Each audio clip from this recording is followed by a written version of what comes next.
नमस्कार दोस्तों। स्वागत है आप सभी का यूजीसी नेट गुरुकुल के इस ऑनलाइन प्लेटफॉर्म पर। स्टूडेंट्स, आप लोगों के लिए एक अच्छी अपडेट है कि हमारा जो ऑफिशियल ऐप है जेआरएफ अड्डा, आप लोगों के लिए उस ऐप के अंदर असिस्टेंट प्रोफेसर का जो पेपर थर्ड है उसके ई नोट्स और जो 10 फुल लेंथ के मॉक टेस्ट हैं वो आप लोगों के लिए अवेलेबल हैं। तो आखिरी समय में आप अपनी तैयारी को और बेहतर ढंग से करने के लिए आप जेआरएफ अड्डा ऐप से हमारा ये जो है कोर्स परचेज कर सकते हैं और अपनी तैयारी को और बेहतर मजबूत कर सकते हैं।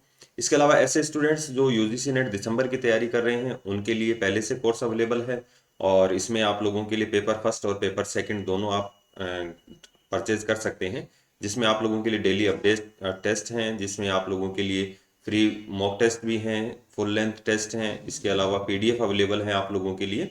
और जेआरएफ है तो जेआरएफ अड्डा कहीं ना कहीं आप लोगों के लिए उसमें शामिल है। तो आज ही जाइए जेआरएफ अड्डा एप्लीकेशन डाउनलोड कीजिए, जहां यूजीसी नेट गुरुकुल के साथ आरपीएससी असिस्टेंट प्रोफेसर की लास्ट टाइम की जो तैयारी है वो आप लोगों के लिए काफ़ी बेहतर होने वाली है। हिंदी और इंग्लिश दोनों में आप लोगों के लिए टेस्ट अवेलेबल हैं। तो और फुल डिटेल टेस्ट आप लोगों के लिए होने वाले हैं, तो काफ़ी अच्छा अवसर है आप लोगों के लिए। और आज के सेशन की अगर अपन बात करें तो आज का सेशन है वो राजस्थान का एकीकरण है, जहां से काफ़ी क्वेश्चंस पूछे जाते हैं। अगर मैं बात करूं पटवारी के एग्जाम की जो आरएसएसबी ने लिया था हनुमानगढ़ से, उसमें 7 क्वेश्चन पूछे गए थे। और राजस्थान का जहां तक मुझे नॉलेज है कहीं तक भी ऐसे कोई एग्जाम नहीं देखे मैंने कि जिनके अंदर राजस्थान के एकीकरण से कोई क्वेश्चन नहीं पूछा गया हो। तो इसको अपन आज एक शॉर्ट ट्रिक के माध्यम से पढ़ेंगे। इससे पहले यदि आपने चैनल को सब्सक्राइब नहीं किया है तो एक बार चैनल को सब्सक्राइब जरूर कर ले, ताकि इस तरह की अपडेट्स आप लोगों को रेगुलर मिलती रहें। तो शुरुआत करें आज के सेशन की। आज का जो सेशन है उसमें अगर अपन बात करेंगे तो आज का जो टॉपिक होने वाला है वो अपना राजस्थान का एकीकरण है। वैसे आप लोगों ने काफी पढ़ा भी होगा इस टॉपिक को, और बहुत इजी टॉपिक है अगर आप इसको शॉर्ट ट्रिक के साथ पढ़ते हैं। और इसका जो मुझे जो तरीका लगा वो भी मुझे यही बेस्ट लगा कि अपन जो राजस्थान का एकीकरण है वो अपन शॉर्ट ट्रिक के साथ पढ़ें। तो ये ट्रिक्स काफी आप लोगों के लिए महत्वपूर्ण होने वाली हैं। इससे पहले मैं अगर थोड़ी सी बात करूं कि अगर अपन बात करें कि राजस्थान का जो बेसिक अगर इसमें क्वेश्चन पूछता है कि राजस्थान के एकीकरण को कितने चरणों में हुआ, तो आप लोग ये ध्यान रखना इसके जो 7 स्तर रहे या चरण रहे, 7 स्तरों पर या 7 जो चरण है इनके अंदर इसका एकीकरण हुआ है। यानी कि 7 अलग अलग समय में इसमें अलग अलग क्षेत्रों को शामिल किया गया और उनको मिलाकर आज जो हमारे सामने राजस्थान है वो दिखाई देता है। अगर एक सबसे मोस्ट इंपॉर्टेंट क्वेश्चन पूछें तो राजस्थान का एकीकरण कब हुआ है, तो ये भी आप लोगों को ध्यान रखना है। 1 नवंबर 1956 को राजस्थान का, जी हाँ दोस्तों, 1 नवंबर 1956 को राजस्थान का एकीकरण हुआ, जिसमें 8 वर्ष 7 माह और 14 दिन, 8 वर्ष 7 माह और 14 दिन का आप लोगों को यहाँ पर समय देखने को मिलता है। इतने लंबे समय में राजस्थान का एकीकरण हुआ। 1 नवंबर 1956 को राजस्थान का एकीकरण कंप्लीट हुआ। और इसमें अगर हम बात करें तो राजस्थान जो बना है वो 19 रियासतें डायनेस्टीज को मिलाकर बना है। इसके साथ यहाँ पर 3 ठिकाने थे और एक जो था वो केंद्र शासित प्रदेश था। 3 ठिकानों से क्वेश्चन पूछता है, ठिकाने कौन कौन से थे तो अपने को ध्यान रखना है। एक तो निमराना था, एक जो ठिकाना था वो लावा था, और एक यहाँ पर कुशलगढ़। अगर कुशलगढ़ वर्तमान में पूछ ले तो बांसवाड़ा है, लावा टोंक है, निमराना अलवर है। और अगर इस यहाँ पर एक थोड़ा सा आपको कंफ्यूज करेगा, लावा जो रियासत थी वो जयपुर थी, इसकी अगर रियासत पूछ ले तो जयपुर थी, और अगर वर्तमान समय में पूछ ले तो ये टोंक में है। कुशलगढ़ बांसवाड़ा में है आप लोगों के लिए। और अगर एक इसमें बात करें, एक चीफ कमिश्नरी क्षेत्र था केंद्र शासित प्रदेश, जिसे हम अगर बात करें तो ये था अपना अजमेर मेरवाड़ा। अजमेर मेरवाड़ा, अजमेर मेरवाड़ा। तो देखिए, राजस्थान का एकीकरण 7 चरणों में हुआ, 8 वर्ष 7 माह 14 दिन का समय लगा, और इसके अंदर 1 नवंबर 1956 को राजस्थान का एकीकरण अपना कंप्लीट हो गया। 19 रियासतें, 3 ठिकाने और एक केंद्र शासित प्रदेश मिलाया। 19 रियासतें जिसमें अगर अपन बात करें मेवाड़ हो गई, मारवाड़ हो गई, मारवाड़ में बीकानेर हो गया, जोधपुर हो गया, किशनगढ़ हो गया, टोंक हो गया, तो ऐसे अलग अलग रियासतों को मिलाकर इनको शामिल किया गया। 3 ठिकाने थे जिसमें निमराना, लावा और कुशलगढ़ ठिकाना था। अजमेर मेरवाड़ा एक केंद्र शासित प्रदेश था। भारत में उस समय जो 4 केंद्र शासित प्रदेश हुआ करते थे उनमें से एक अपने राजस्थान वाला था, अजमेर मेरवाड़ा। 1857 क्रांति में अपन पढ़ते हैं कि राजस्थान में सबसे पहले जो क्रांति की शुरुआत हुई है वो नसीराबाद से हुई है। तो नसीराबाद अजमेर में पड़ता है और अजमेर यहाँ पर केंद्र शासित प्रदेश हुआ करता था। तो अंग्रेजों का पूरा गोला बारूद वहां पर अवेलेबल था। इसमें नेक्स्ट कुछ क्वेश्चन जो पूछता है कि ये जो एकीकरण हुआ ये कैसे हुआ, तो इसकी अगर अपन बात करें तो एकीकरण के जो जो प्रयास किए थे, इसके लिए भारत सरकार ने एक रियासती विभाग बनाया था। आप लोगों को ये भी ध्यान रखना है, रियासती विभाग की स्थापना हुई थी और रियासती विभाग की स्थापना 5 जुलाई 1947 को हुई। रियासती विभाग 5 जुलाई 1947 को स्थापित हुआ और इसका जो अध्यक्ष था वो सरदार वल्लभ भाई पटेल को बनाया गया, सरदार वल्लभ भाई पटेल। तो और इसके जो सचिव थे वो वीपी मेनन बने और वीपी मेनन और सरदार वल्लभ भाई पटेल ने मिलकर राजस्थान की या भारत की जो 565 रियासतें थी, भारत की अगर अपन बात करें तो 565 और राजस्थान की अगर बात करें 19 रियासतों को मिलाकर यहाँ पर शामिल किया गया था। तो देखिए ये शॉर्ट रिवीजन क्लासें हैं, तो आप लोग इनको एक बार ढंग से देख लें और अगर आपको कोई जो इसमें अलग से इंपॉर्टेंट चीज लगती है आप उसके बाकायदा नोट्स बना लें। तो 5 जुलाई 1947 रियासती विभाग सरदार वल्लभ भाई पटेल और वीपी मेनन ने इसका अध्यक्ष बनाया।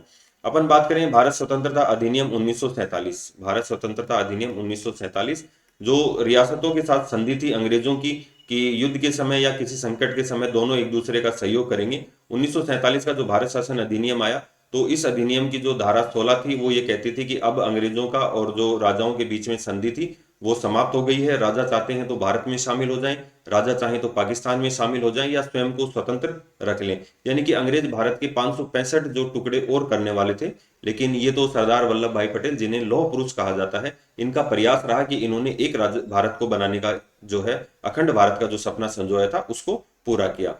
तो अब रियासती विभाग के सामने समस्या आ गई तो क्या किया जाए, तो रियासती विभाग ने एक आदेश निकाला। ऐसी रियासतें जिनकी जनसंख्या जो है वो 10 लाख से अधिक है और जिनकी आय 1 करोड़ से अधिक है वे रियासतें स्वयं को स्वतंत्र रख सकती हैं। तो राजस्थान में अगर अपन बात करें तो ऐसी 4 रियासतें थी। इसमें एक तो अपना जयपुर था, एक जोधपुर था और एक बीकानेर और एक उदयपुर। ये 4 रियासतें ऐसी थी जो स्वयं को स्वतंत्र रख सकती थी। इन रियासतों को स्वतंत्र रखने की आजादी थी। बाकी राजस्थान की ऐसी कोई रियासत नहीं थी जिसे हम स्वतंत्र रख सके, यानी कि शेष रियासतों को हर कंडीशन में राजस्थान के अंदर या एकीकरण के अंदर शामिल होना था। इन रियासतों को फिर बाद में धीरे धीरे शामिल कर लिया गया। नेक्स्ट अपन बात करें कि इससे पहले जब भारत सरकार ने प्रयास किए, इससे पहले अपने राजाओं ने भी प्रयास किए और इसमें जो सबसे सराहनीय प्रयास रहा था वो मेवाड़ के महाराणा जो थे भूपाल सिंह का प्रयास रहा। आप लोग क्वेश्चन पढ़ते भी हैं, राजस्थान यूनियन की बैठक किसने बुलाई 25-26 जून जो 1946 को हुई थी, वो बैठक किसके द्वारा बुलाई गई? वीटी कृष्णाचारी जयपुर के जो दीवान थे उन्होंने प्रयास किया था। तो ऐसे कई प्रयास हुए थे, तो उसमें से कुछ प्रयासों की अपन चर्चा करें तो देखिए ये एकीकरण के आरंभिक दौर में सर्वप्रथम मेवाड़ के जो महाराणा थे भूपाल सिंह, इन्होंने 25 और 26 जून 1946 को राजस्थान संघ बनाने के उद्देश्य से राजस्थान, गुजरात और मालवा के राजाओं की संयुक्त बैठक बुलाई।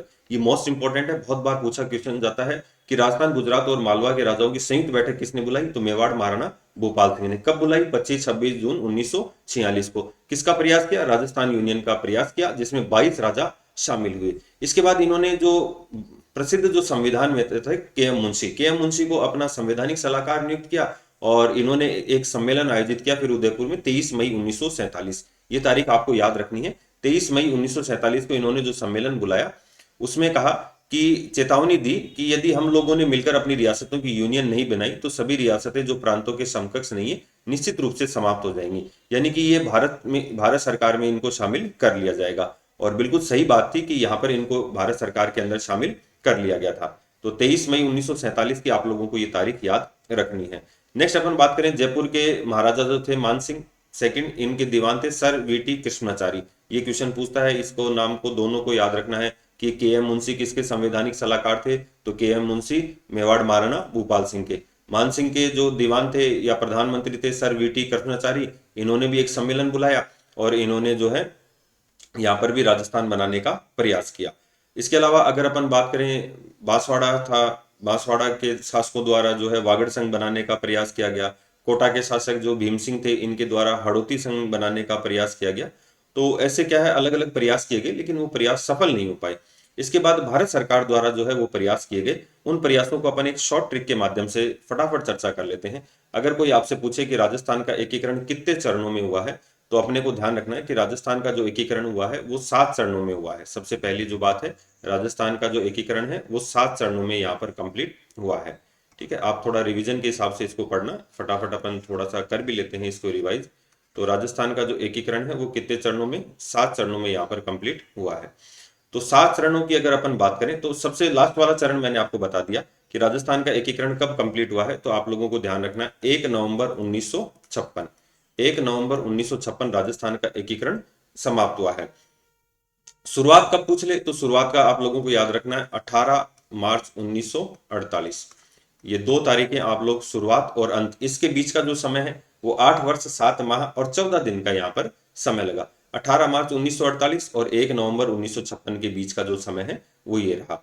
अगर आपसे पूछे कि राजस्थान के एकीकरण की जो प्रमुख रियासतें थी वो रियासतें कौन कौन सी थी, तो अगर क्वेश्चन ये पूछता है कि राजस्थान के एकीकरण में पहले चरण में कौन सी रियासतें थी, तो अगर अपन शॉर्ट ट्रिक से अगर अपन बात करें तो आप लोग याद रखना, आप लोगों को एबीसीडी आती भी होगी कि ए बी सी डी, कि राजस्थान के एकीकरण के जो प्रथम 4 चरण थे उसमें सॉरी प्रथम जो चरण था इसमें कौन सी 4 रियासतें शामिल की गई, तो आप लोग याद रखना अलवर, भरतपुर, करौली और धौलपुर। ए बी सी और डी, अलवर, भरतपुर, करौली, धौलपुर। तो एकीकरण की जो पहले चरण की 4 रियासतें थी, अब क्वेश्चन किस तरीके से पूछता है, निम्न में से कौन से रियासत एकीकरण के पहले चरण में शामिल नहीं थी, और एकीकरण के तो पहले चरण में कितनी रियासतें शामिल थी, तो 4 रियासतें अलवर, भरतपुर, करौली, धौलपुर। पहला चरण कब हुआ है, 18 मार्च 1948 को पहला चरण कंप्लीट हो गया है। दूसरे चरण में पूछ ले कितनी रियासतें, तो पहला क्वेश्चन तो यही 9 रियासतें यहां पर शामिल की गई थी। दूसरे चरण में कौन कौन सी, बाबू, आपने डायलॉग भी पढ़ा होगा, बाबू ने थाना खाया, तो बाबू झाड़ू, बाबू ने खाना नहीं खाया, बाबू ने क्या लगाई, झाड़ू लगाई, झाड़ू सही नहीं लगाई तो बाबू के क्या लगी, किक लगी, और बाबू क्या हो गया, पसर गया, प्रसाटो। ठीक है, 9 रियासतें, बांसवाड़ा, बूंदी, झालावाड़, डूंगरपुर, किशनगढ़, कोटा, प्रतापगढ़, शाहपुरा और टोंक, ये 9 रियासतें एकीकरण के दूसरे चरण में सम्मिलित की गई थी। बिल्कुल आप स्टूडेंट ध्यान रखना, एकीकरण के पहले चरण में 4 रियासतें और दूसरे चरण में 9 रियासतें शामिल की गई थी। तो आप इस तरीके से याद करना, बाबू, झाड़ू, कीको, प्रसाटो, बांसवाड़ा, बूंदी, झालावाड़, किशनगढ़, कोटा, प्रतापगढ़, शाहपुरा और टोंक, ये एकीकरण के दूसरे चरण में सम्मिलित की गई थी। अब तीसरे चरण में जो सम्मिलित किया गया वो उदयपुर को सम्मिलित किया गया, और उदयपुर के जो महाराणा थे भूपाल सिंह, उन्होंने कहा कि भाई उदयपुर को यहाँ पर राजधानी बनाया जाना चाहिए। इस बात का विरोध किया कोटा वालों ने, क्योंकि दूसरे चरण की अगर राजधानी पूछ ले तो कोटा थी, दूसरे चरण की राजधानी कोटा। पहले चरण की यदि राजधानी पूछ ले तो पहले चरण की राजधानी थी अलवर, और तीसरे चरण की जो राजधानी बनाई गई वो उदयपुर को बनवाई गई। तो उन्होंने कहा कि भाई राजस्थान यूनियन का जो एक सम्मेलन है वो कोटा में भी आयोजित होगा और उदयपुर में भी आयोजित होगा। तो एकीकरण के तीसरे चरण में एकमात्र रियासत शामिल की गई वो थी उदयपुर। अब देखिए यहाँ पर थोड़ा सा ध्यान रखना, दूसरे चरण की जो 9 रियासतें उनमें कंफ्यूज करने के लिए यहाँ पर उदयपुर का ऑप्शन उसमें देता है कि निम्न में से एकीकरण की कौन सी रियासत दूसरे चरण में सम्मिलित नहीं थी, तो उदयपुर। चौथे चरण में पूछ ले तो चौथे चरण में जे जे जे और बी, जयपुर, जोधपुर, जैसलमेर और बीकानेर, ये 4 रियासतें तीसरे चरण में सम्मिलित की गई थी, और जयपुर को यहाँ पर राजधानी बनाया गया सत्यनारायण राव समिति की सिफारिश पर, और इसके बाद जो रेगुलर है वो राजधानी रही जयपुर। अब चौथे चरण की अगर अपन बात करें तो इस समय देखिए राजस्थान की 9 और 4 13 और 14 15 16 17 18 18 रियासतें यहाँ शामिल हो चुकी हैं। तो इस दिन जो दिन था वो 30 मार्च का दिन था। आप लोग पहले पढ़ते भी थे कि राजस्थान दिवस कब मनाया जाता है, तो राजस्थान दिवस है वो 30 मार्च 1949 को, सॉरी 30 मार्च को प्रतिवर्ष मनाया जाता है। हालांकि उस दिन जो था चैत्र शुक्ल प्रतिपदा भी था। तो अभी हाल ही में आपने देखा होगा कि भजनलाल सरकार ने घोषणा की है कि जो राजस्थान दिवस अब से 30 मार्च को नहीं, प्रतिवर्ष अपन चैत्र शुक्ल प्रतिपदा को मनाएंगे। तो 30 मार्च 1949 का दिन था, तो इस दिन लगभग राजस्थान अपना कंप्लीट हो चुका था, तो इसको अपन राजस्थान दिवस के रूप में अपन ने मनाना शुरू कर दिया। तो 30 मार्च 1949 राजस्थान का चौथा चरण कंप्लीट हो चुका है। तो देखिए पहले चरण की 4 रियासतें अलवर, भरतपुर, करौली, धौलपुर, दूसरे का बांसवाड़ा, बूंदी, झालावाड़, किशनगढ़, कोटा, प्रतापगढ़, शाहपुरा और टोंक, तीसरे का उदयपुर, चौथे का जयपुर, जोधपुर और बीकानेर। अब देखिए यहाँ पर जो थी ये गोले मैंने कर रखे हैं, ये सब राजधानियां थी। पहले चरण की अलवर थी, दूसरे की कोटा, तीसरे की उदयपुर, चौथे की जयपुर। देखिए पहले चरण में पहला चरण बिल्कुल अलग रखा गया है। अभी दूसरे चरण में जब उदयपुर को मिलाया तो तीसरा बन गया, और यहाँ पर जब उदय इसमें इन चारों को मिलाया तो चौथा चरण मिल गया। तो अब यहाँ पर क्या किया गया, जो पांचवा चरण था इसमें पहले और चौथे चरण को दोनों को शामिल कर दिया गया, यानी कि इन चारों इन तीनों चरणों को और इसको यहाँ पर मिला दिया गया, और यहाँ पर फिर संयुक्त राजस्थान, संयुक्त वृहद राजस्थान का निर्माण हो गया था। ठीक है, छठे चरण में अपन ने जो शामिल किया वो शेष सिरोही था। छठे चरण में जो शामिल हुआ वो शेष सिरोही था। शेष सिरोही मैंने इसलिए कहा क्योंकि जो आबू और देलवाड़ा जो हिल स्टेशन थे वो सरदार वल्लभ भाई पटेल ने बॉम्बे वालों को दे दिया था। उस समय गुजरात नहीं होता था, वहां पर बॉम्बे होता था। तो राजस्थान के जो गांधी कहे जाते हैं गोकुल भाई भट्ट, तो राजस्थान के जो गांधी थे गोकुल भाई भट्ट वो अनशन पर बैठ गए। तो अपने हीरालाल शास्त्री ने सरदार वल्लभ भाई पटेल को पत्र लिखा कि हमारे लिए राजस्थान का मतलब है गोकुल भाई भट्ट, और गोकुल भाई भट्ट के बिना हम राजस्थान की कल्पना नहीं कर सकते। तो ऐसी स्थिति में फिर जो नेक्स्ट चरण था, तो उसमें जो बचा हुआ जो राजस्थान था, यहाँ पर जो सिरोही का जो क्षेत्र जो शेष था, इसमें आबू, देलवाड़ा, और राजस्थान का जो एकमात्र केंद्र शासित प्रदेश बता है अजमेर, मेरवाड़ा।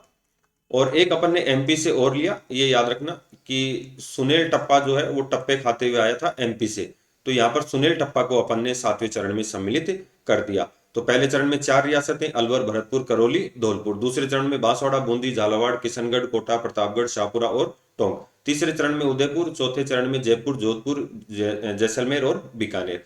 पहले और चौथे चरण को मिलाया तो 5वां चरण बन गया। छठे चरण में शेष सिरोही की जो रियासत है आबू और देलवाड़ा और अजमेर, मेरवाड़ा, सुनील टप्पा, ये 7वें चरण में अपन ने सम्मिलित कर दिए हैं। छठे चरण की यदि आप लोगों को तारीख याद रखनी है तो यहाँ पर याद रखना कि 26 जनवरी 1950 भारत का संविधान लागू हुआ है। इसी दिन अपना छठा चरण कंप्लीट हुआ है।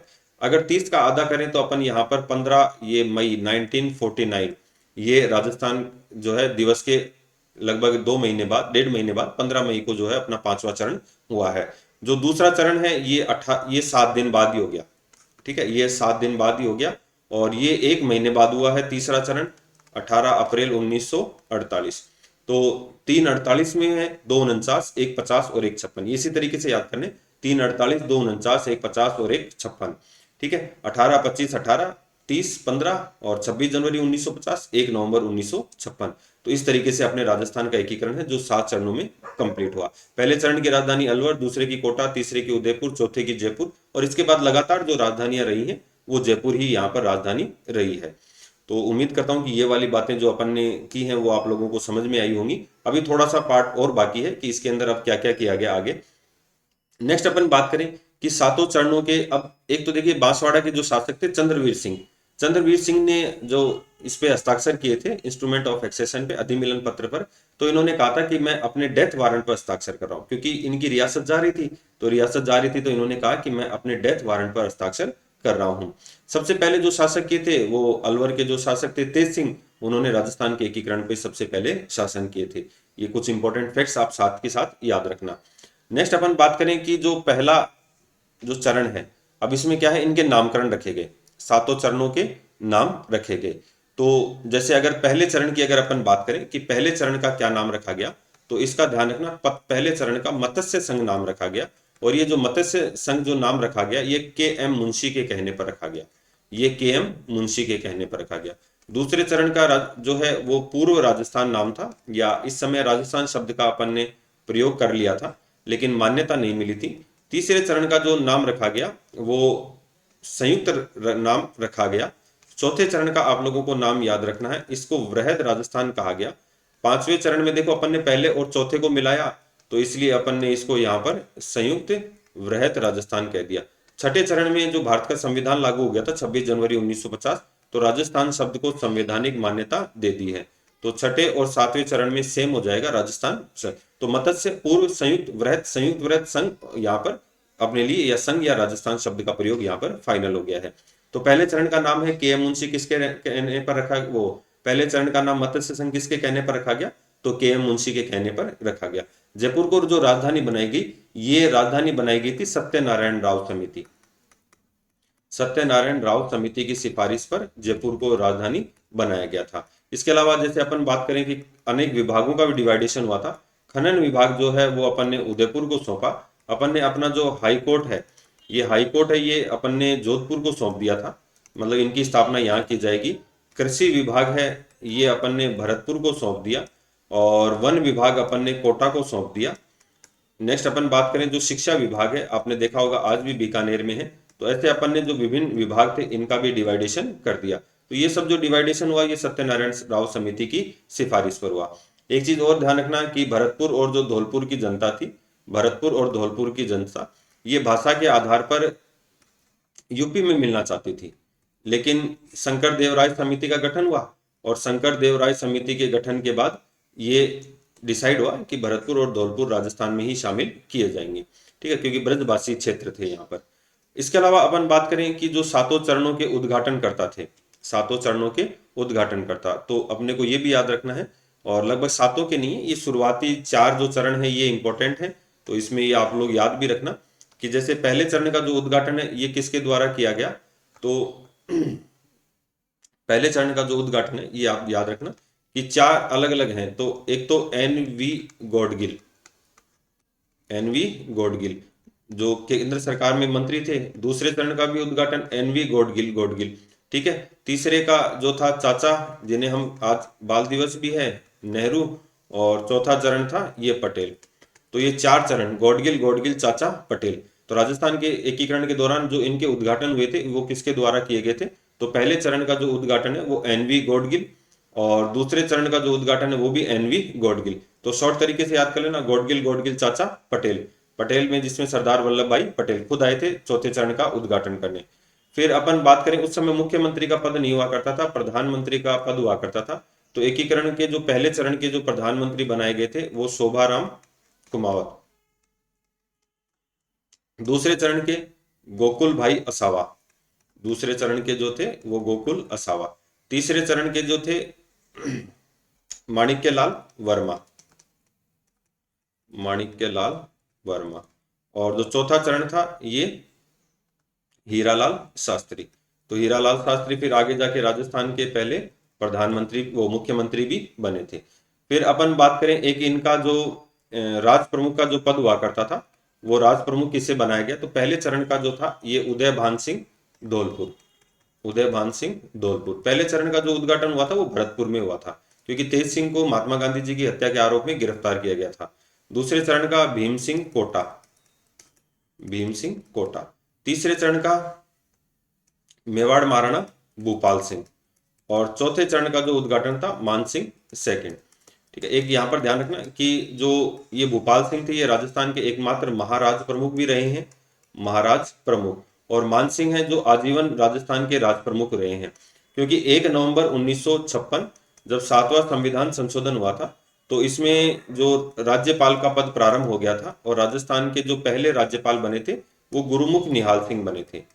गुरुमुख निहाल सिंह राजस्थान के पहले राज्यपाल बने थे। तो ऐसे करके ये अपना राजस्थान यहाँ पर कंप्लीट हुआ है। तो मान सिंह आजीवन राज प्रमुख रहे हैं और भूपाल सिंह एकमात्र महाराज प्रमुख रहे हैं। तो इसके बाद राज प्रमुख का पद प्रारंभ हो गया और गुरुमुख निहाल सिंह राजस्थान के पहले राज्यपाल बने हैं। तो ये अपनी इंपॉर्टेंट चीजें थी इसके अंदर कि राजस्थान को जो एकीकरण हुआ था वो कैसे हुआ। तो अगर आपके इसके अलावा भी कोई क्वेश्चन होते हैं तो आप हमें कमेंट के माध्यम से बताएं, हम नेक्स्ट वीडियो या कमेंट में आप लोगों को जो है रिप्लाई के माध्यम से उनके उत्तर मिल जाएंगे। इसके अलावा जो पेपर 3 है इसमें आप कौन सा टॉपिक और बेहतर ढंग से पढ़ना चाहते हैं इसकी आप हमारे साथ चर्चा जरूर कर सकते हैं। तो आपके क्वेश्चन जो भी हैं वो हमारे लिए सम्माननीय है, तो आप लोग जो भी क्वेश्चन है वो कमेंट के माध्यम से जरूर करें। तो आज के वीडियो में इतना ही, मिलते हैं नेक्स्ट वीडियो में, धन्यवाद।